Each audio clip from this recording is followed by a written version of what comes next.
Welcome to today's discussion on democracy endangered, the case of Brazil.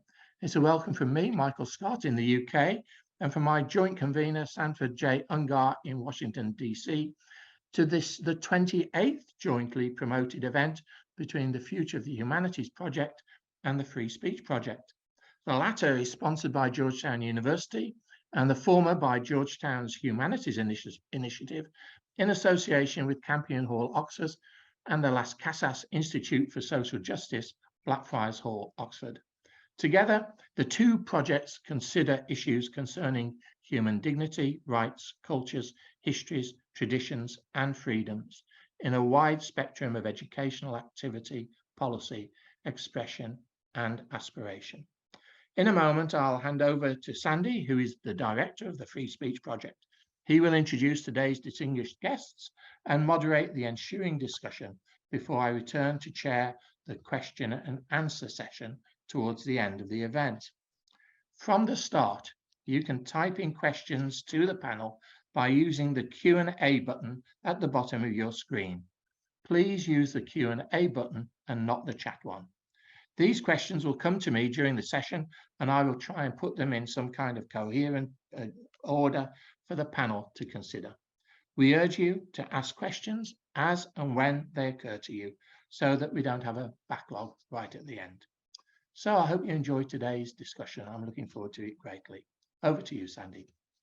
Thank you very much, Mike, and welcome to everybody on our new Wednesday schedule for these programs during the spring semester. And we're delighted to have an international group with us today from Brazil, from Rio, actually. We have Anna Ionova, who is originally from Bulgaria, but has been reporting in Brazil for some time now, I think about 6 years, if I'm not mistaken, Anna. And also Nick Barnes. They are both with us from Rio. Anna, as I said, has worked in Brazil for some time. She reports on many current issues for an international collection of people, including Reuters, the BBC, The Guardian, the New York Times, and Foreign Policy Magazine. Nick Barnes is in Rio, where he is doing research in the favelas for the last several years.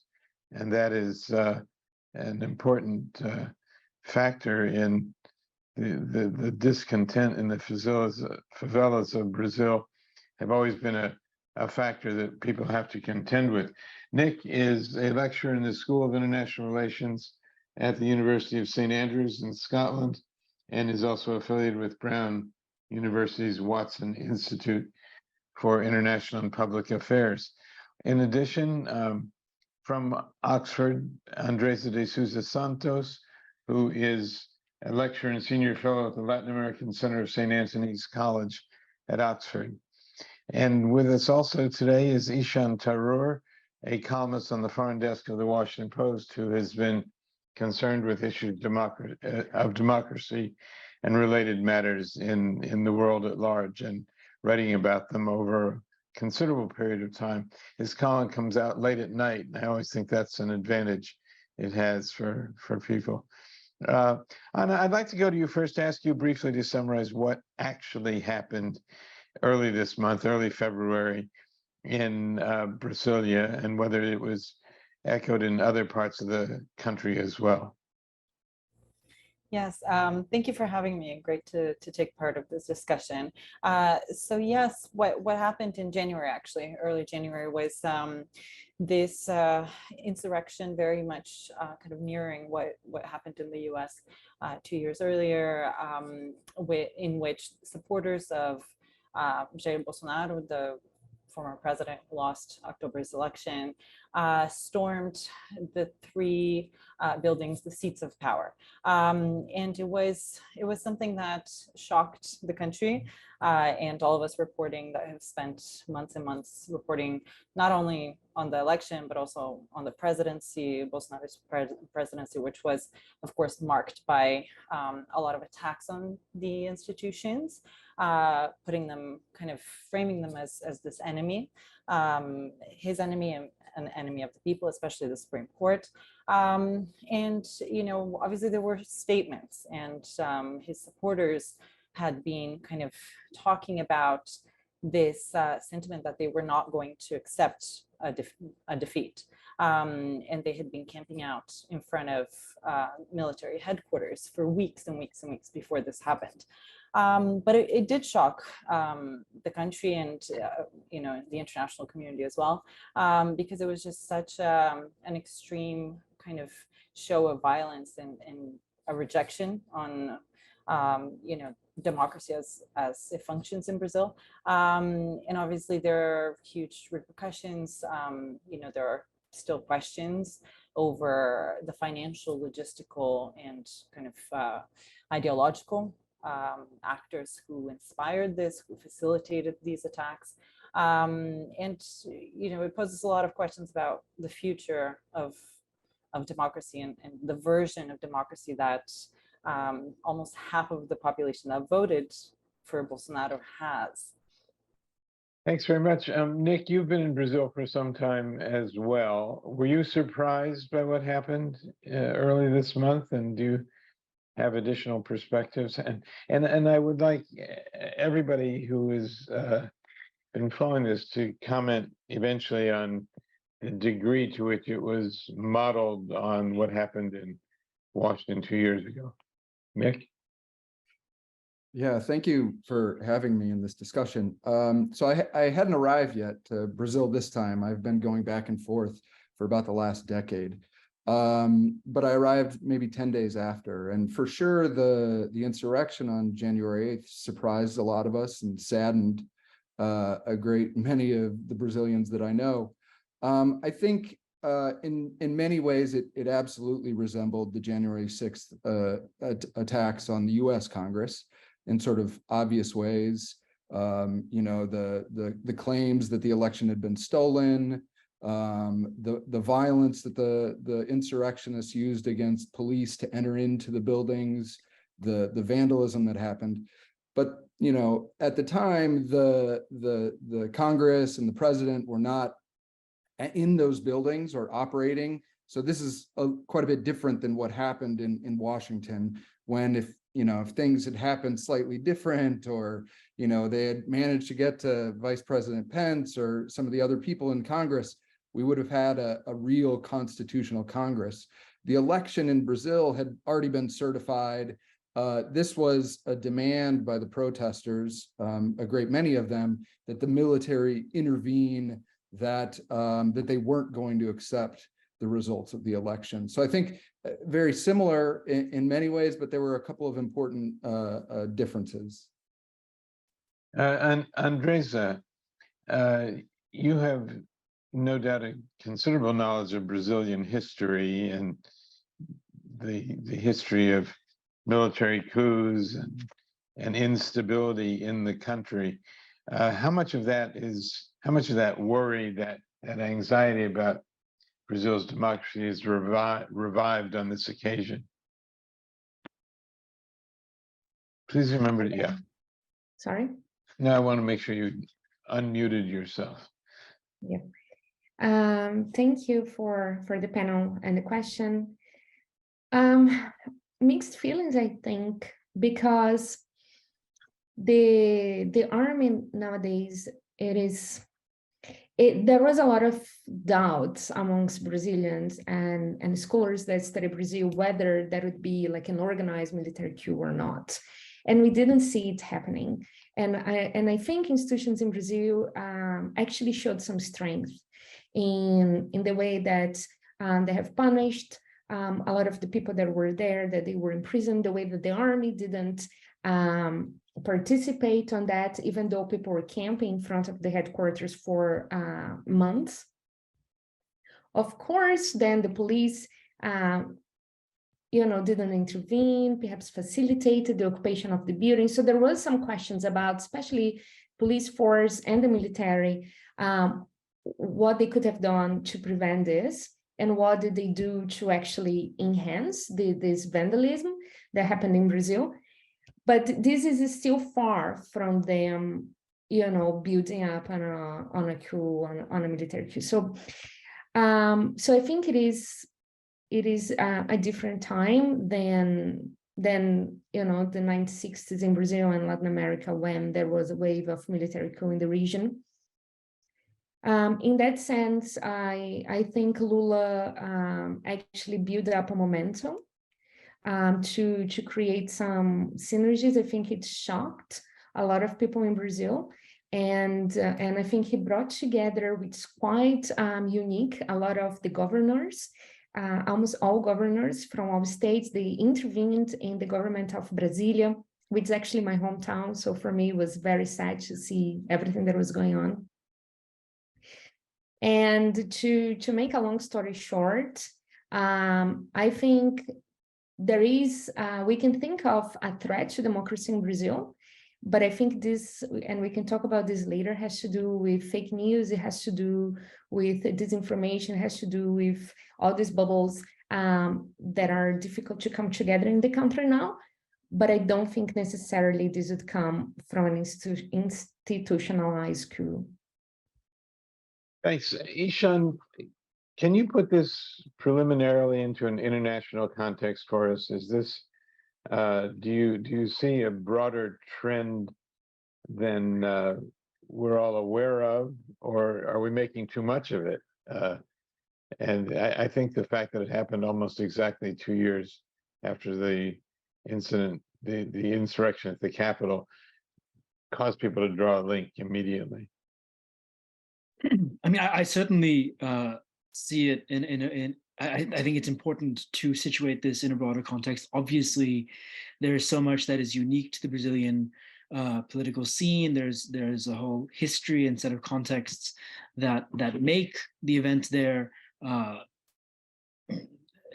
There are ways in which parallels can obscure, but absolutely, January 6th shadows January 8th, and I think it would be foolish for Americans to underplay that. I think there's beyond just the fact that there are parallels, there is a certain kind of American responsibility over this situation. And that's partially because of the very pronounced links between element figures within the Bolsonaro camp and the Trump camp.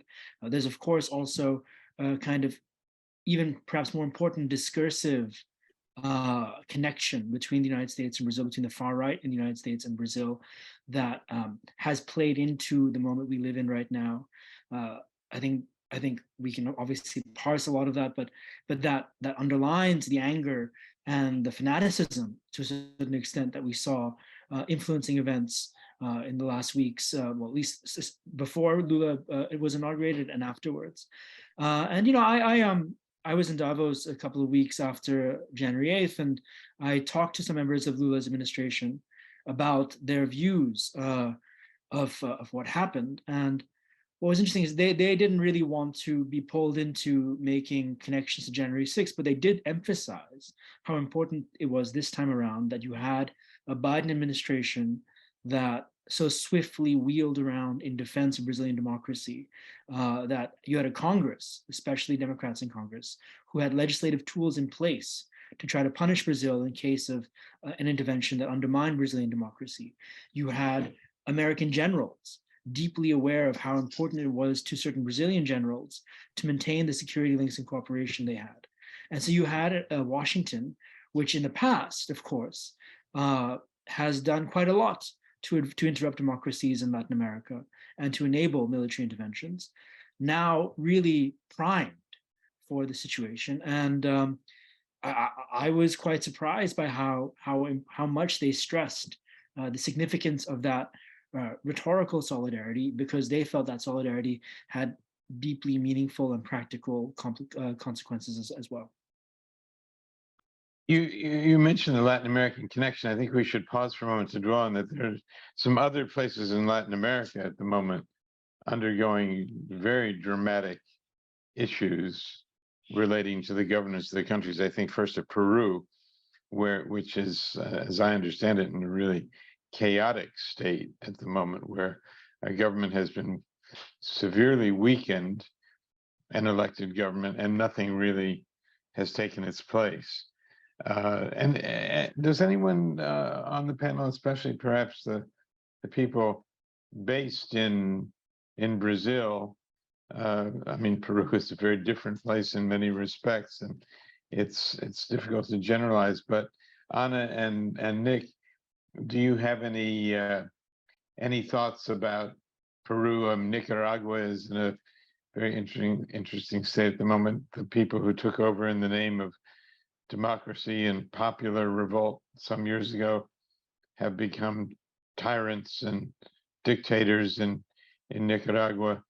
And I think there's some other countries. Argentina is almost always in a financial crisis and seems to be again. What do you think about that, Anna? Yeah, so I do think it's important to kind of look at the regional context in terms of, what is the impact of the economic turmoil in the region that many of these countries, the protests, including in across the continent, obviously in Chile is a good example a few years ago. But there's a thread of people feeling like their grievances are not being addressed through the model of democracy that is in place in their countries.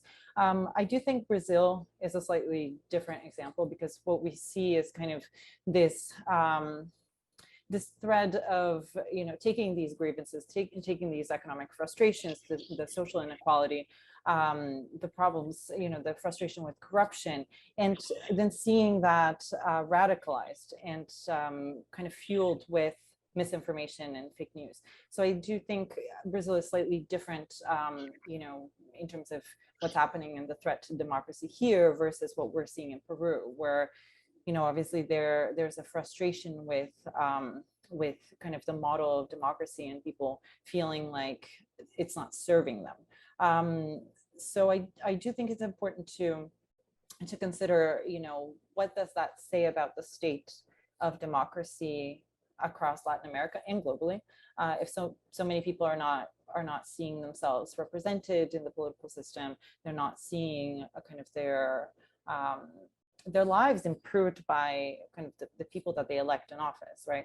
But I do think in Brazil, the challenge in the years ahead will definitely revolve around rooting out this alternative parallel reality that exists, because no matter what policies Lula's government will put in place, or the next government will put in place, there is kind of this broader universe of disinformation that keeps kind of pushing forward a different reality that continues to radicalize people. So I don't think you can speak about a functioning democracy in a place where the access and the acceptance of information is so fragmented.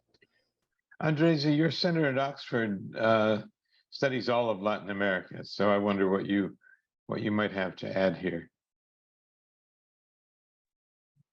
Actually, I think Anna's intervention is great. I think there is a substantial difference between I think the case of Peru and could be discussed perhaps in relation to some of the events we saw in Chile in the past, which was like this discontent with what democracy delivers, while what we saw in Brazil is heavily polarized and disputed realities that were happening. And I see Nick has his hand up, so I'll hand it to him.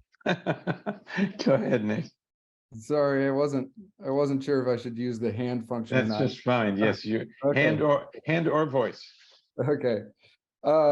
Yeah, I very much agree with what Anna and Andresa were saying. I think putting my political scientist hat on for the moment, it's well documented that the quality and quantity of democracy around the globe over the last few years has gone down for the first time, since the 1970s and 1980s. So I think that a lot of what's happening in various places in Latin America, throughout Europe, Africa, and Asia as well, is all sort of part of some sort of wave that's occurring. We don't know exactly what's causing that, but for sure a lot of disillusionment with existing democratic institutions is one of them.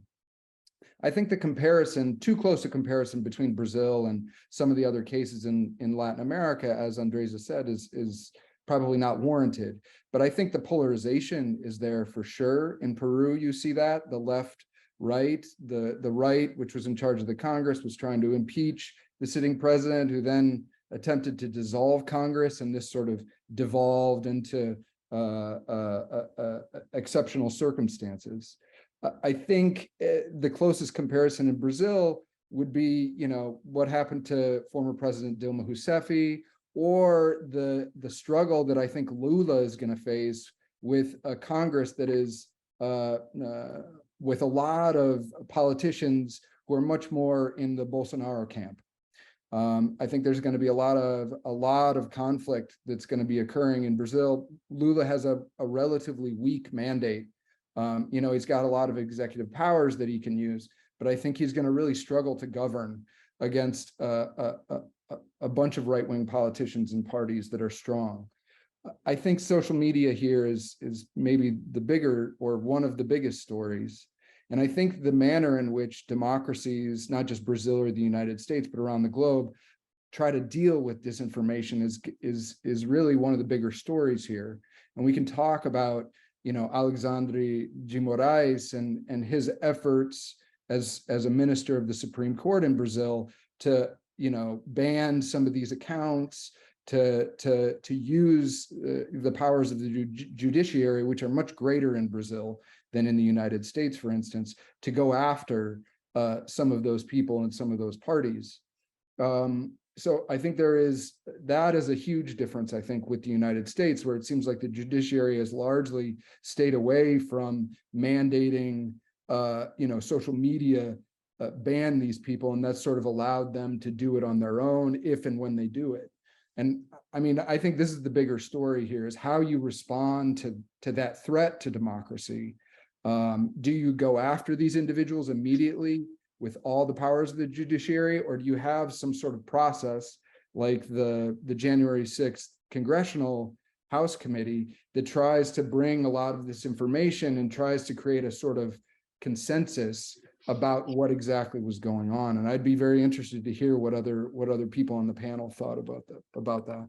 Right, and we'll come back to the member of the Supreme Court, to Moraes, who took this extraordinary role in a moment. But I want to turn to Ishan again to ask him if comparisons occur around the world, not just in Latin America, but around the world, where social media have played such a role in stoking up discontent, and whether there's some other comparisons you would draw, Ishan. I mean, there are so many at this point. We live in an age where democracy and social media are fundamentally intertwined, and our experience of democracy is fundamentally sort of conditioned by social media now. Just in the next couple of weeks, we're entering the end stages of a Nigerian election campaign that is flooded and defined by so much misinformation through WhatsApp, TikTok, and so on, to the point that people are commenting there that voters are just completely desensitized to any information they're receiving. They don't take anything seriously, and that kind of cynicism, this kind of postmodern cynicism that social media is putting certain people in and putting ordinary voters in is a curious and slightly alarming phenomenon. You saw in the Philippines last year the return to power of the Marcos family, this once dictatorial family, who through social media and through a whole cast of influencers who supported them on social media, essentially whitewashed their family's legacy in the 70s and 80s. And the list goes. There's so many examples of this sort of stuff. In an age where there are lots of elections, lots of people are voting around the world, the issues that they're voting over, the things that are influencing political parties, the things that are influencing political conversations, are much murkier, are much more defined by, are much more vulnerable to a profound level of misinformation that we see on social media. Some of that is very directed, some of that isn't, and it's something we have to parse through. I think the United States, of course, is locked within its own kind of polarized and overheated political conversation, but But it is curious to see how Brazil is tackling some of these issues, while the United States is perhaps much more meeker because of its own kind of First Amendment fundamentalism. Actually, thanks for bringing up the case of Nigeria, which is a very important one of the most significant and prosperous in some ways countries in Africa, where it was thought 2 elections ago that they had overcome some of the differences of the past and had some of the internal strife of the past, especially Christian, Muslim conflicts, etc., and had headed down a new road. And now that people seem much more pessimistic about what's happening in Nigeria. And so that it sort of raises for me, I was actually an observer of that election 2 elections ago in Nigeria, and I shared the exuberance and the optimism we all felt about watching that election at the time. The sort of here we go again sense of things at the moment around the world. And I don't know where that leads and what institutions can intervene and try to help solve that. And if any movements or institutions, and I wonder if anyone else on the panel has thoughts about that. Where would Brazil turn, for example, if it wants support for reestablishing stability? Can it count exclusively on the United States or Latin American institutions, or does it? Where does it turn? Andresa, do you have some thoughts about that?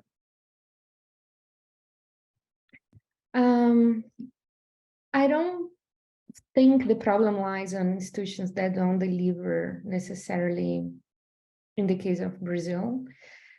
The Supreme Court has acted quite strongly, and we can mention some other institutions in Brazil, and public service in Brazil has improved in the past few years dramatically, inclusive during Lula's administration. So although there was a lot of intimidation on public servants during Bolsonaro's administration, it is still a very solid block of a new generation of public servants that are very committed.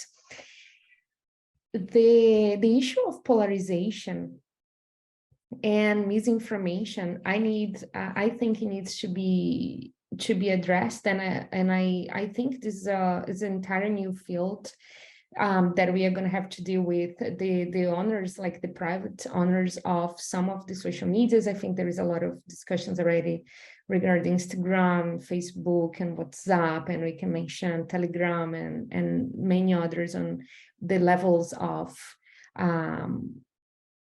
like how information gets checked, which accounts get blocked, and so on. And I think use the social media itself as well to deliver information. For example, with to give one example and to finish my participation here, with on this specific question, I mean, with COVID-19 and with some other diseases happening in Brazil now, there is a great level of disinformation and misinformation about vaccines and what vaccines generate and so on. And it's very clear that you cannot do a vaccination campaign as you did in the past, which was, basically just putting people to vaccinate and making vaccine accessible, because nowadays the vaccines may be accessible and people still may not go, or they may have a lot of questions and there is a lot of information about it. So campaigns will need to change their format, and they will need to include also the social medias and use like influencers to deliver information, to have debates, and they will have to plan a very different model of campaign, because it's no longer about making it accessible, but to make the information also accessible, and the correct information to be accessible to people. And we are going to see that in many other realms in Brazil.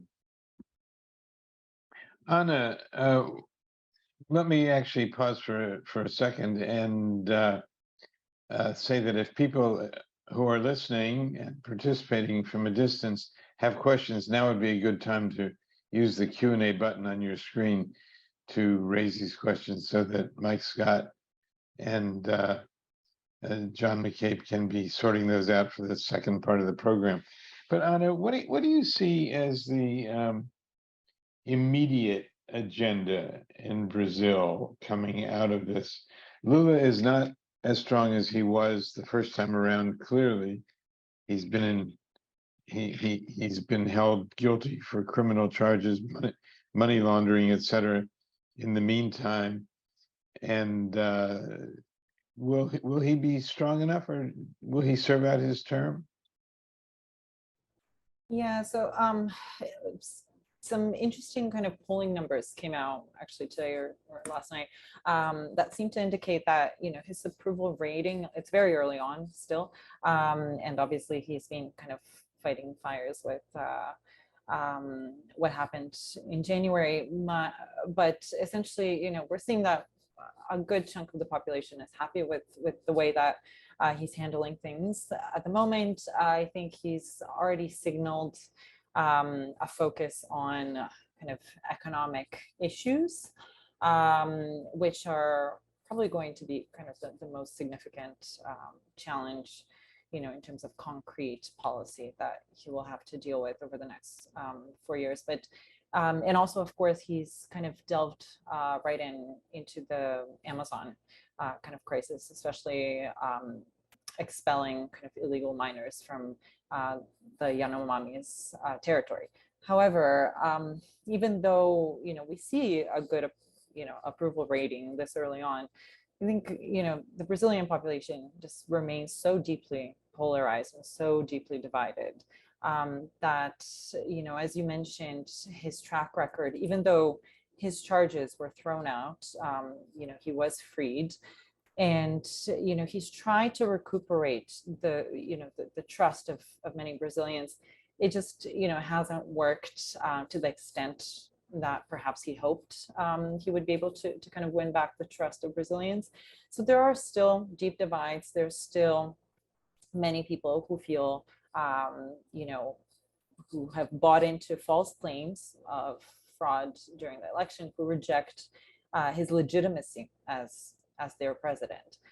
So this is a challenge which I think goes back to what Andresa and what Nick mentioned in terms of how do you kind of rebuild the credibility, not just of Lula as a politician, as a president, but of democracy, right? The democratic model Of a system.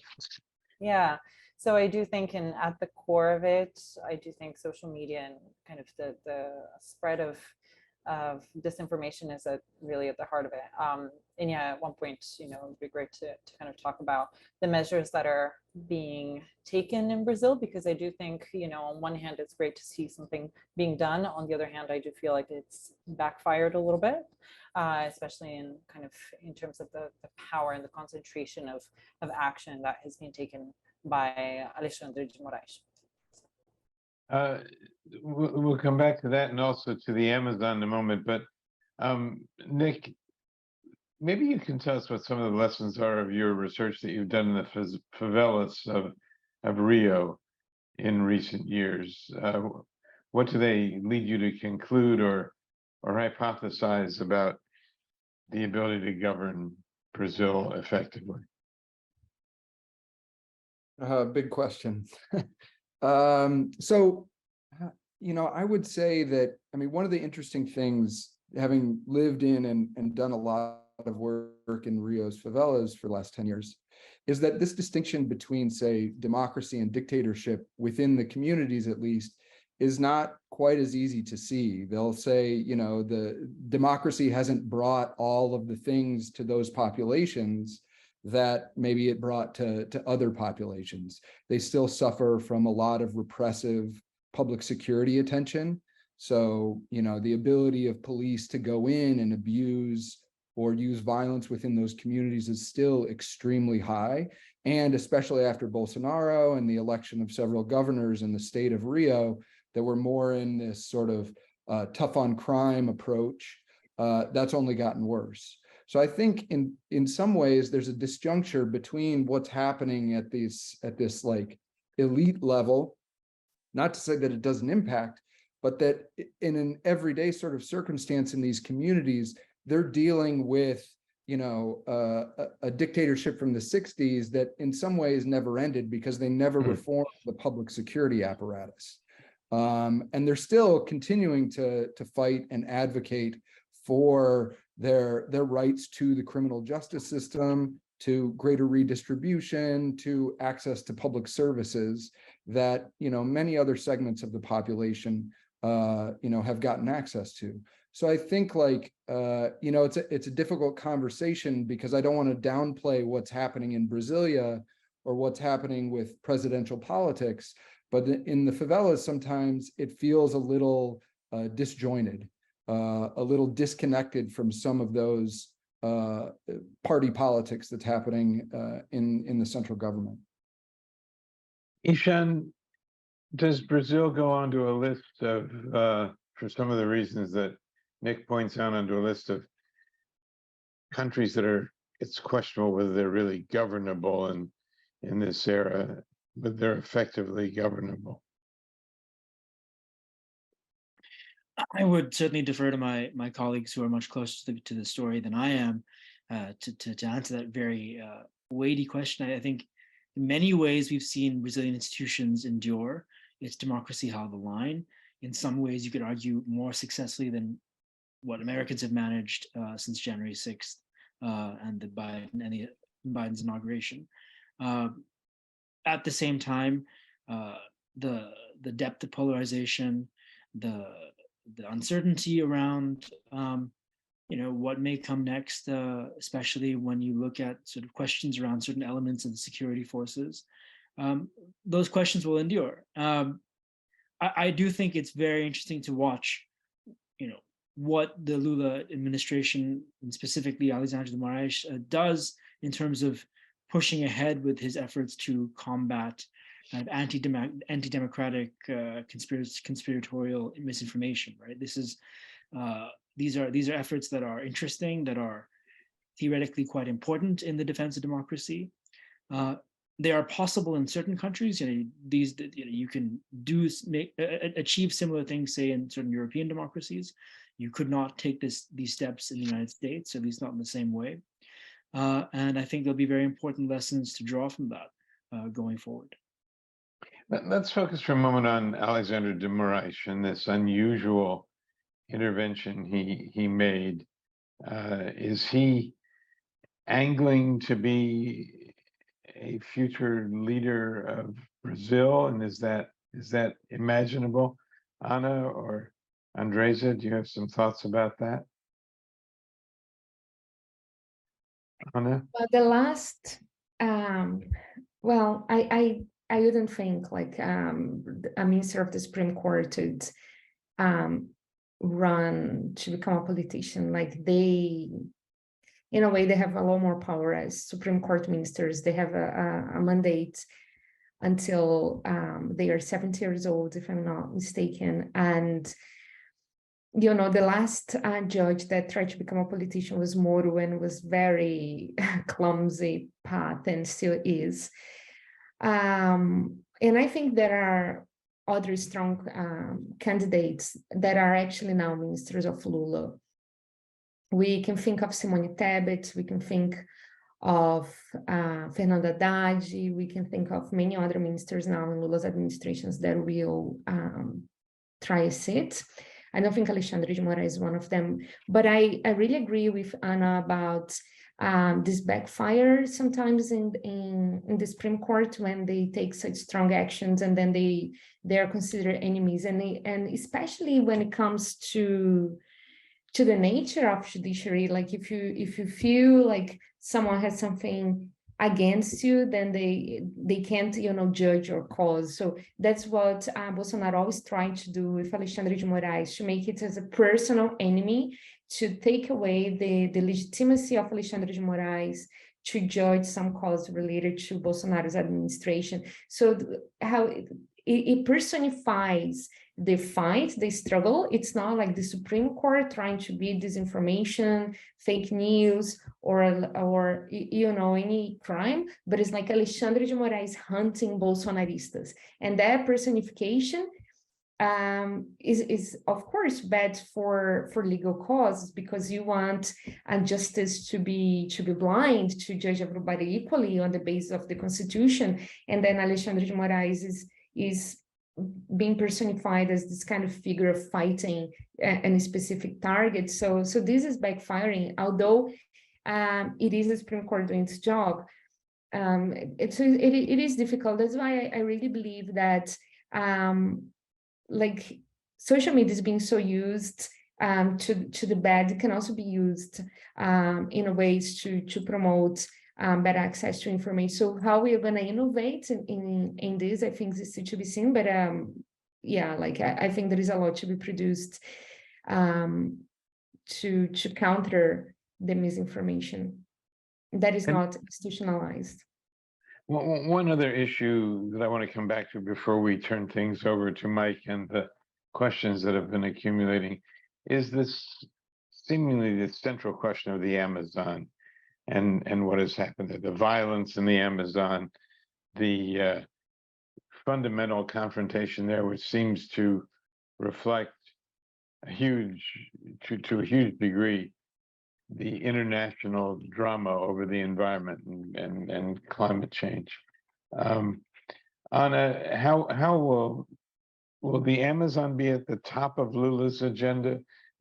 Does the country accept the significance of what's going on there?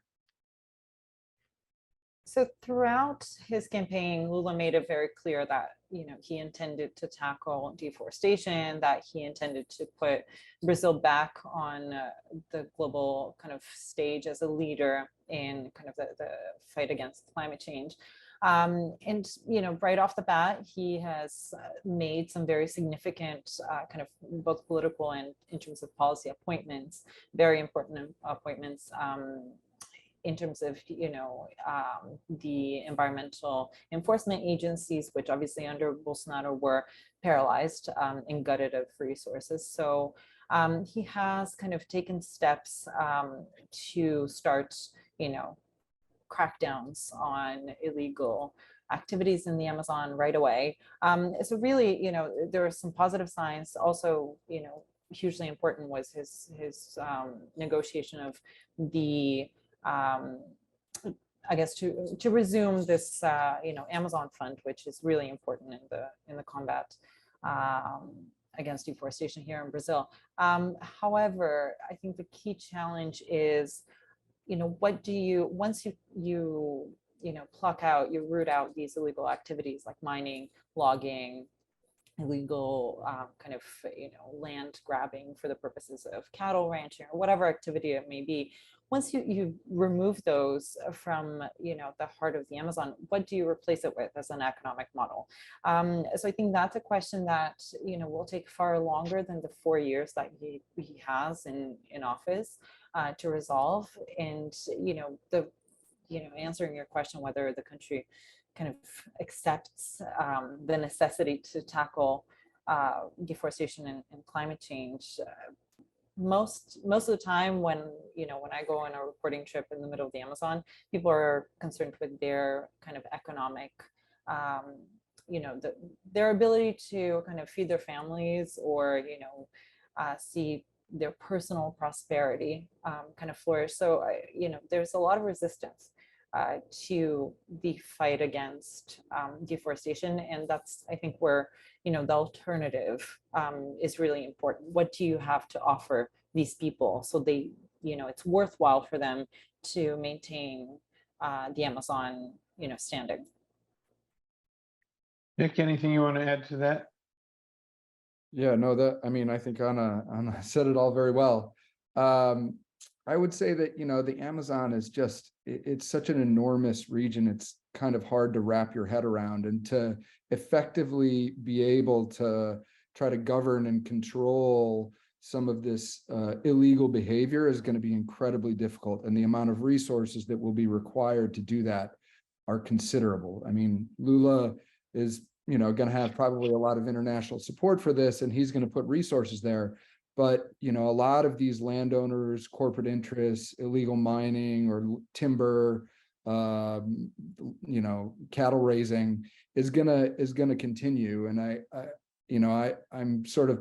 I'm a little pessimistic that Brazil is going to be able to effectively prevent a lot of that from happening for some of the reasons that Anna pointed out, but just as well logistical ones. In addition, a lot of these local interests are embedded deeply in local politics. And so you're probably going to be pushing these local parties even further towards, support of Bolsonaro or support of other visions for what the Amazon should look like. Yeah. Okay, thanks. I think Mike will come back to you now, and you can tell us what some of the listeners and viewers have on their minds, and take it from there. Yeah, thank you very much. I think it's been a bit of a sobering kind of discussion, really, as we've gone along. But we'll come to raise some of the other issues in a moment. But Sophia Esterman says, what is the way out of the extreme polarization we see also in Brazil's politics? What do we need to do, or is it already happening? So in 4 years, we're not again discussing Lula times Bolsonaro or whoever the far right substitutes are at that point. We seem to be talking about these things now, but are we still going to be talking about them in 4 years' time? And if we think we are, what are we going to do about it? Ishan, have a go at that. Well, if I had this is a Washington Post issue. Yeah, come on. let's have a Washington Post. Well, if I had a clear answer for how we navigate out of polarization, I probably wouldn't be a journalist. I'd be doing something else. But you'd be a rich man. Yeah. Look, I think when we ask this question about polarization, sometimes it's far too bilious and vague a term sometimes. I think what we're talking about more often than not is the advent of an anti-establishment, extremist, perhaps in many cases far-right set of politics that is in some ways antithetical to how, or creates conditions that are antithetical to how a healthy liberal democracy should work. And I think many societies are reckoning with the advent of these kinds of politics. I think a lot of people are trying to wrap their heads around what brought us here still, and that is any number of the issues and developments in the global economy, questions of of failures to address inequities in various societies, failures to make large constituencies feel like they have a stake in the progress of their nation. And that, of course, has to also come alongside a question of how we handle the information space. And I think, there are certain blunt institutional responses that we're seeing, say, in Brazil and some other countries, but that in and of itself creates a certain backlash that creates narratives of marginalization, of left-wing tyranny, or whatever you may want to call it. And so I think we are faced with a much tougher conversation in many democratic societies over what it means to be a citizen, over what it means to be engaged in societies that need a kind of civic Republican, and I say that with a lowercase r, renewal in some sense. What is it that binds us together? What kind of world do we want to live in together? And these are conversations that have to happen, not in a political context, but in a kind of societal context. And we're not really near that. And we're not really near a situation where even certain governmental efforts to create news literacy, which I think are essential. People need to understand what, they need to know how to sift through the information that they receive. Even those efforts are being seen as political. So I really wish I could tell you where we go, but I think it begins with recognizing and perhaps building new national narratives in various societies. Yeah, that's a really great answer. Nick, I saw you nodding there. Would you like to come in on this one? Polarization. I felt bad for Ishan trying to solve our polarization problems. I don't have answers to polarization either. I think Ishan's interjection about this virtual social media space and the tendencies for polarization that exist there is some of it, for sure. At least in the United States, polarization, at least along the political parties, has been happening for quite some time incrementally. And only, maybe more recently have we gotten to this sort of culture wars situation. But the polarization of the parties has been happening for quite some time. In Brazil, it's a little bit more difficult to tell because you have so many political parties, around 30 every election, and politicians are jumping back and forth across these parties quite a bit. New ones are being created. So it's a little bit more difficult to tell. But I think a lot of the same dynamics that Brazil is suffering from in terms of polarization are the same ones that exist in the United States. I think economic inequality plays into this to a huge degree. Access to the state itself, belief in the functioning of government to actually provide things that they are listening to the population. These all have to do with it, in addition to these more virtual or social media spaces. Yeah, very interesting. Anna, I just wonder, just taking this on a little bit further, what nobody has mentioned the church in all of this, and the Catholic Church in particular. To what extent does the church have any influence on either of the leaders, the one going out, the one who's out, and the one who's come in, or on society? Is the Catholic Church struggling, as it is certainly in Europe and other parts of the world? Anna? Yeah, so I think religion is a hugely important factor in Brazil, and both politically, socially. I think for me, the most important kind of group here in kind of any religion discussion in Brazil is the evangelicals, because there's a group that is growing. It has incredible influence politically as well, in terms of being able to elect representatives that kind of mirror some of their demands politically, which usually revolve around kind of a more conservative, socially conservative agenda, which is kind of mostly around abortion, education in schools, so for gender identification and so on.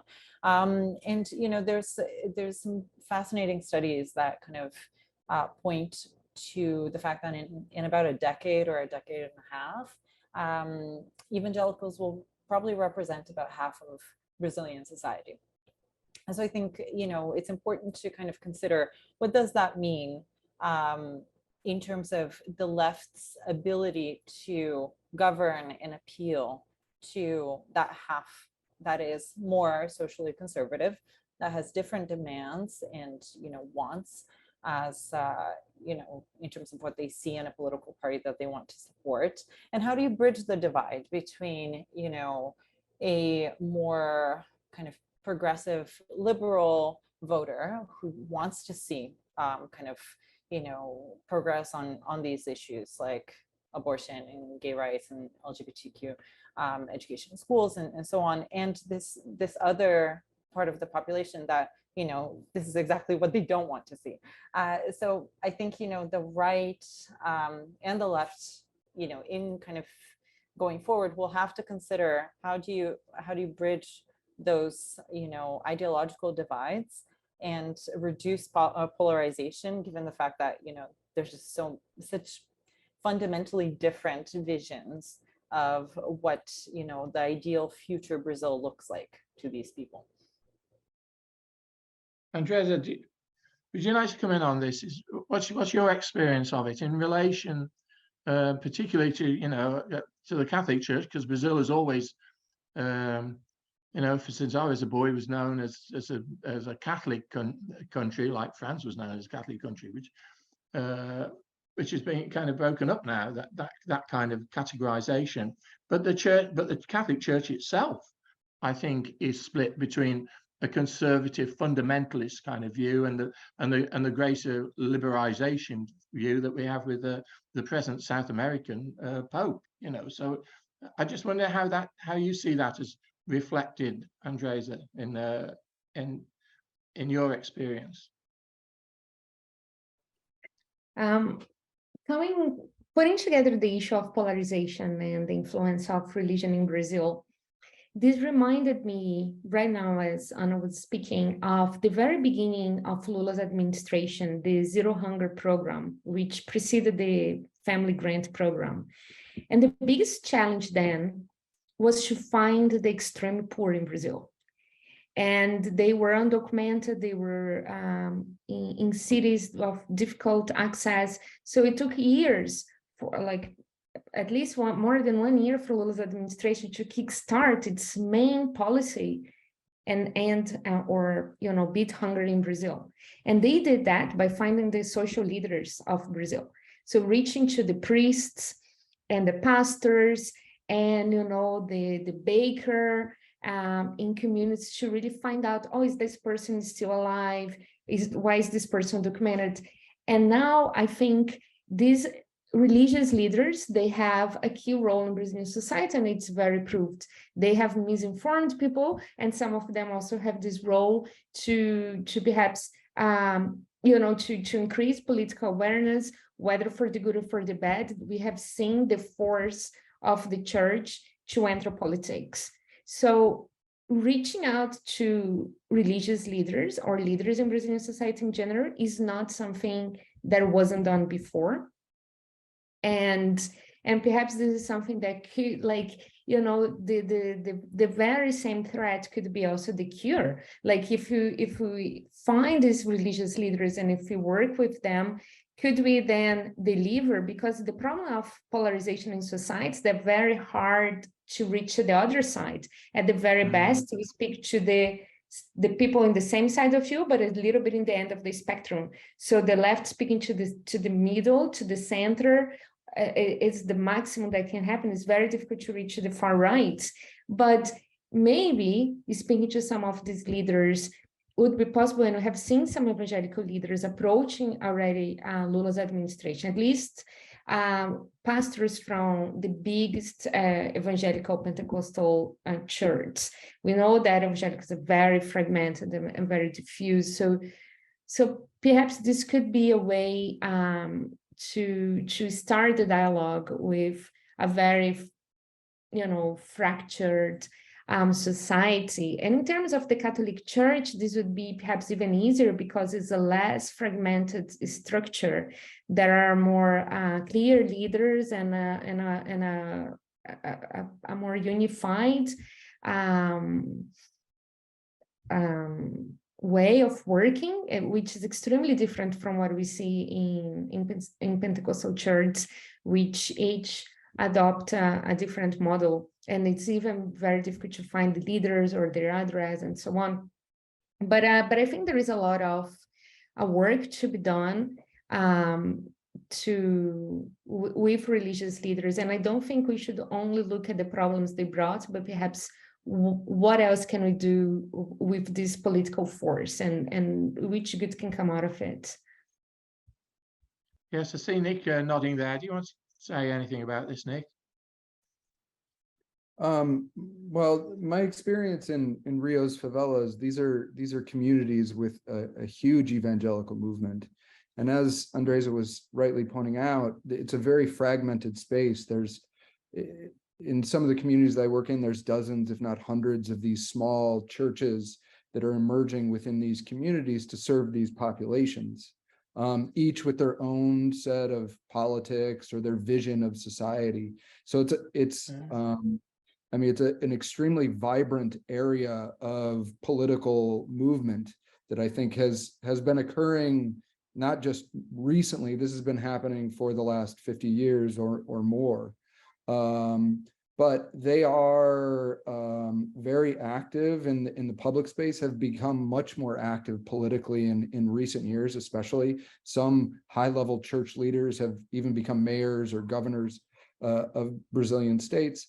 And my experience with a lot of these people in these communities is that these churches are fundamental to building community in a way that they don't feel like they had community previously. So they've been filling this sort of space of providing these places where they could go and build larger communities that a lot of Brazilians, at least in the favelas that I work in, have very much been wanting. And at least in that period, especially after redemocratization, we're demanding. Yeah, that's it gets more and more complex, the kind of questions that we go through, because Kathleen Julian just turns the question in a different way. And this must come to you, Ishan, this one, because Kathleen says, do you think journalists will be considered allies of Lula's government the way they were considered enemies of Bolsonaro's administration? I would definitely defer to Anna on that, but I mean, I would just say that this whole phenomenon of journalists being perceived, obviously there's a long history in many countries of journalists being cast as accomplices of this or that set of politics. But look, especially in the Trump era here in Washington, we were told that we were the enemy of the people. We were cast as agents of certain agendas and ideological projects. And what's striking to me, of course, I'm a columnist, so I write with a bit more argument and opinion than my colleagues. But if you look at the average reporter, especially at a newspaper, is perhaps the least ideological person you'll ever meet, and certainly more so than the average citizen. So I find this whole line of always assuming what a journalist's political proclivities are quite condescending and often misplaced, misguided. Anna. I have to say I agree with that, Ishan. Yeah, Anna, what do you feel? Yeah, so I mean, that's an interesting question, because I think it's still very early days, but we are seeing more openness in terms of access to information, definitely, because we did just go through 4 years where many freedom of information requests were just stonewalled and went nowhere. So I do think there are signs of more dialogue and more transparency. At the same time, I don't know if in the general population, among people who are supporters of Bolsonaro, we've kind of being the enemy for a long time, and I don't see that changing. If anything, there is this perceived collusion between the press and Lula. So I don't know if it might make our job a little bit easier in terms of coverage of policy, but I'm not sure. Basically every day reporting, going out to whenever there were protests, like pro-Bolsonaro protests, or the camps in front of the military headquarters, was kind of a battle just to get access to have a dialogue with these people that are kind of very firmly set in their belief that the press is not honest, it's not to be trusted, it's on Lula's side. So I think that continues to be a challenge going forward. Thank you for that. So Grady Humphrey asks, this is a tough one really, what are some of the potential economic alternates that could be effective in replacing the illegal uses in the Amazon? Go back to the environmental issue. What are some of the potential economic alternates that could be effective in replacing the illegal uses in the Amazon? Nick, do you want to start with that one?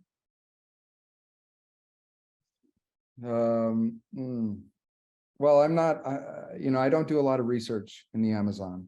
I know that there have been some initiatives recently at the international level to try to get corporations, large corporations that operate in those areas, to abide by some like sustainability goals in terms of like where all of their products are coming from. I'm overseeing a dissertation project at the moment of a student who's interested in seeing how effective some of these mechanisms are for possibly reducing these connections between the illegal, different actors in the Amazon and different types of corporations. But I think, the jury is still very much out on this. We don't know how effective they are. Again, as I'm not an expert in this area, I don't know the alternative economic models, but maybe Anna, if she's spent more time there, could illuminate us. Anna? Yeah, just to jump in on this, I've spent quite a lot of time reporting on the Amazon, and there are already initiatives that show a lot of promise. These include sometimes extraction of kind of essential oils and ingredients for cosmetics, or I know I've heard a lot about kind of the potential promising path in the direction of like pharmaceuticals, exploring the Amazon for potentially natural ingredients that could be beneficial, components of drugs and remedies, but and of course there's ecotourism and kind of exploring the Amazon in a sustainable way without cutting down trees. The problem that we see even in these kind of promising projects is that at the moment they're very small scale most of the time, and they require a lot of investment. Most of the time, the anchor or kind of the building blocks for these projects tend to be NGOs. There's a lot of funds that go into constructing some of these, more sustainable economic models. And, oftentimes when I report on something like this, which, it's great to see these more, these better alternatives. But the question I'm often left with is how do you kind of scale that? And how do you, finance it, in a different way, and in the sense that it can stand on its own 2 feet without, the need for NGO support for years and years. And yeah, mainly how do you bring it to so many people in the Amazon, so it doesn't just remain kind of a small scale model, and actually ends up improving the lives of a significant number of people. Andresa, do you want to add anything to that? I agree with my colleagues. I also must say that I'm not an specialist in Amazon, but we have seen a lot of discussion about green jobs and credit, carbon credit, and above all, I think we need to change the question a little bit. It's not about how to make alternatives to crime function and to make activities that are as profitable. We also need to, at some point, punish environmental degradation. And of course, we need to create alternative jobs to the Amazon people, but we are not talking really about like the Ribeirinhos and the communities that live there, and because they are not the ones making most of the profit, and they don't necessarily pose a threat to the forest. What we are seeing is like incredible and not necessarily labor intense farms and mining and other activities that profit there. And I don't know if we need to create an alternative for some of these industries, or they need to leave the area, as simple as that. And some sort of, so there are different things going on at the same time. Good, thank you very much. Well, we're coming to the end. It seems to me that we've been talking about democracy and the way democracy works. Of course, it works on 4 pillars: the elected government, the independence of the judiciary, the freedom of the press, and the autonomy of the university. And it's those 4 that keep it going. And at the moment, it seems to me that we might be struggling in Brazil, but we're also struggling in the US, and we're struggling certainly in my own country. And so I think that is what you've highlighted today for me anyway, is that we're all in this together. Although, you know, we could talk about the democracies and the mature democracies, but there's a lot going wrong with democracy that we've got to try and get right. I don't know if you agree with that, Sandy, or not. Well, I do, Mike, and I think, I mean, we are passing through difficult times almost everywhere, but as I said earlier, I think confidence in democracy is badly shaken in many parts of the world, and I don't know what the formula is to. Polarization makes it much harder to restore that confidence, and I think, as you say, in the UK and the United States, this is true as well. You have a government in the UK that seems to have an unlimited mandate, doesn't have to go for an election, knows it's unpopular, and it seems to be able to go on and on regardless. So these are big problems, and that's why we have this series on democracy endangered. Maybe we'll only do a few this time and come back to it later. Our next one, by the way, will be on Israel and some of the fundamental changes to Israeli democracy that have been proposed, and extraordinary scene of 100,000 people in the streets on any given day protesting those changes of the newly elected, duly constituted, theoretically democratic government. So that's our next one in April, and we hope people will come back and join us. I want to thank everyone for participating today. We had a very erudite panel, and we're appreciative of your being willing to stretch yourselves to cover some of these questions.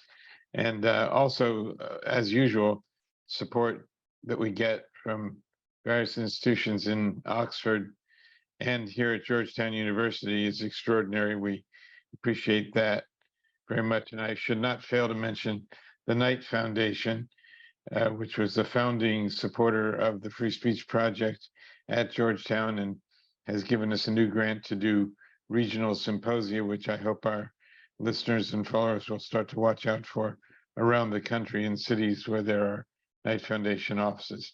So Mike, thanks to you for your partnership as well. And over to you to close us out. Well, yeah, thank you. I think it's been, as I said, it's been a sobering discussion. But you know, of those four pillars, we've had the freedom of the press here today, and we've had the autonomy of the university. So there's something going right in terms of the discussions that we've been having. So thank you, Ishan, Anna, Nick, Andresa.